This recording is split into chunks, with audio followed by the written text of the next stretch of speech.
ಎಲ್ಲರಿಗೂ ನಮಸ್ಕಾರ. ಇಲ್ಲಿ ನಾನು ರೆಸ್ಟೋರೆಂಟ್ಗಿಂತ ಚೆನ್ನಾಗಿರುವ ಪಲಾವನ್ನು ಮಾಡ್ತಾ ಇದ್ದೀನಿ. ಫಸ್ಟಿಗೆ ನಾನು ಸೋಂಪು ಮತ್ತು ಚಕ್ಕೆ ಲವಂಗವನ್ನು ಹಾಕಿ ಸ್ವಲ್ಪ ಆನಿಯನ್ ಅನ್ನು ಹಾಕಿ 2 ಆನಿಯನ್ ತಗೊಂಡಿದ್ದೇನೆ. ಮತ್ತು ಸ್ವಲ್ಪ ಮೆಣಸಿನಕಾಯಿ ಖಾರ ಇಲ್ಲ, ಅದಕ್ಕೋಸ್ಕರ ನಾನು 5-6 ಹಾಕಿದ್ದೀನಿ. ಇಲ್ಲಿ ಶುಂಠಿ ಸ್ವಲ್ಪ ಹಾಕ್ತಾ ಇದ್ದೀನಿ. ಮತ್ತೆ ಬೆಳ್ಳುಳ್ಳಿಯನ್ನು ಸ್ವಲ್ಪ ಹಾಕಬೇಕು, ನಾನಿಲ್ಲಿ ಹಾಕ್ತಾ ಇಲ್ಲ. ಸ್ವಲ್ಪ ಕಾಯಿ ತುರಿಯನ್ನು ಹಾಕಬೇಕು, 1-2 ಮುಷ್ಟಿಯಷ್ಟು. ಸರಿಯಾಗಿ ಫ್ರೈ ಮಾಡಿ.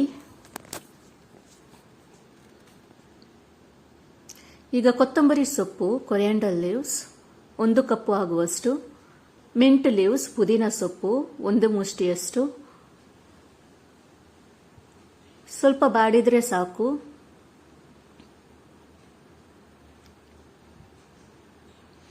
ಈಗ ಮಿಕ್ಸಿ ಜಾರ್ಗೆ ಹಾಕಿ ಗ್ರೈಂಡ್ ಮಾಡಬೇಕು.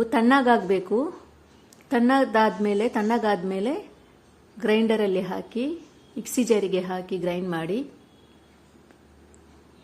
ಇಲ್ಲಿ ನಾನು ಕುಕ್ಕರಲ್ಲಿ ಸ್ವಲ್ಪ ತುಪ್ಪವನ್ನು ಹಾಕಿ, ಸ್ವಲ್ಪ ಎಣ್ಣೆಯನ್ನು ಹಾಕಿ, ಎಣ್ಣೆ ಮತ್ತು ತುಪ್ಪ ಸ್ವಲ್ಪ ಜಾಸ್ತಿ ಇದ್ರೆ ಒಳ್ಳೆಯದಾಗುತ್ತೆ. ಸ್ವಲ್ಪ ಗರಂ ಮಸಾಲ, ಚಕ್ಕೆ ಲವಂಗ ಪಲಾವ್ ಎಲೆ ಅದನ್ನೆಲ್ಲ ಹಾಕ್ತಾ ಇದ್ದೀನಿ.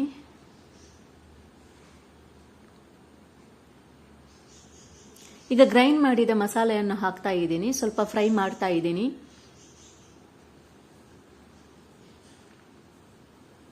ಎಣ್ಣೆಯಲ್ಲೇ ಫ್ರೈ ಮಾಡಬೇಕು.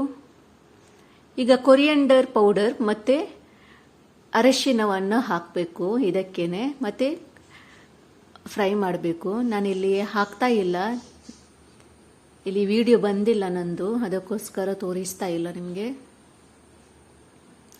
ಈಗ ಬಟಾಟೊ, ನಾನು 1 ಪಟಾಟೆಯಷ್ಟು ತಗೊಂಡಿದ್ದೇನೆ, 1 ಕ್ಯಾರೆಟನ್ನು ತಗೊಳ್ತಾ ಇದ್ದೀನಿ. ಸ್ವಲ್ಪ 10 ಬೀನ್ಸನ್ನು ತಗೊಂಡು ನೆನೆಸಿಟ್ಟ ಬಟಾಣಿಯನ್ನು ಸ್ವಲ್ಪ ಒಂದು ಟೊಮೆಟೊಯಷ್ಟು ಹಾಕಿ ಮಿಕ್ಸ್ ಮಾಡ್ತಾ ಇದ್ದೀನಿ. ನಾನು ಬಟಾಣಿ ರಾತ್ರಿ ನೆನೆಸಿಟ್ಟು ಬೆಳಿಗ್ಗೆ ಮಾಡ್ತಾ ಇದ್ದೀನಿ.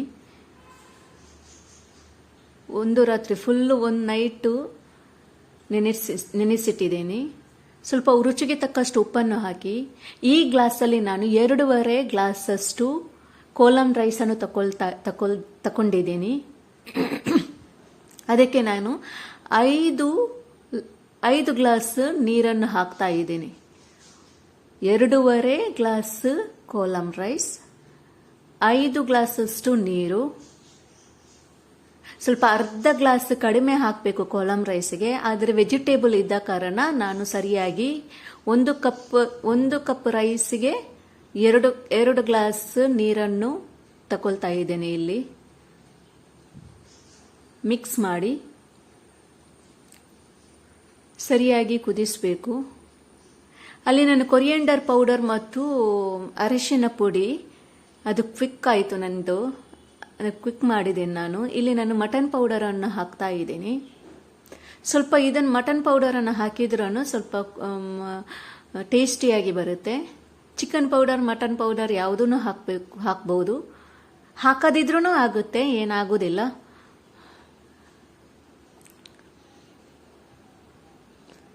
ಸರಿಯಾಗಿ ಕುದಿಸಬೇಕು. ಕುದಿಸಿ ಆದಮೇಲೆ ಕೋಲಂ ರೈಸನ್ನು ಹಾಕಿ 2.5 ಗ್ಲಾಸಷ್ಟು ಕೋಲಂ ರೈಸ್, 5 ಗ್ಲಾಸಷ್ಟು ನೀರನ್ನು ಸೇರಿಸಿದ್ದೀನಿ. ಸರಿಯಾಗಿ ಮಿಕ್ಸ್ ಮಾಡಿ.